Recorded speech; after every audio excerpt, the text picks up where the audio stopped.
Quando eu tinha 13 anos de idade, foi uma fase que eu joguei muito futebol com meus amigos. E foi tão intenso que eu acabei até perdendo bastante peso. Nós jogávamos até de madrugada. Nessa fase, eu tinha muitas dores de cabeça.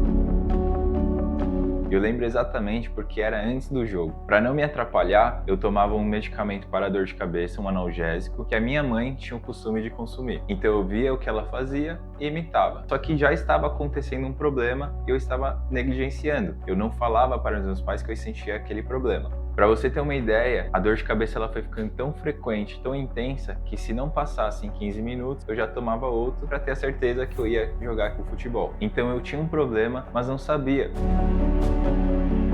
Porque eu via que minha mãe tinha aquele mesmo problema e achava que era normal, que era uma coisa natural, e fazia a mesma coisa que ela. Muitas pessoas vivem dessa forma, tem um problema e acha que é normal, acha que é genético e acha que tem que conviver com aquele problema. Mas quando eu fui para a faculdade de quiropraxia, eu tive um episódio de uma dor de cabeça muito intensa, e no dia eu estava em uma aula de cervical, ajustes no pescoço. Então, a minha professora mostrou como estava desequilibrado o meu pescoço e mostrou onde estava a raiz do problema. Ela fez a correção e durante o passar do tempo, eu comecei a perceber o alívio daquele problema. Além de perceber que aquele problema estava conectado com a minha coluna, eu comecei a observar os meus hábitos. E eu tinha um hábito muito ruim, que era deitar de barriga para baixo com a cabeça rotacionada.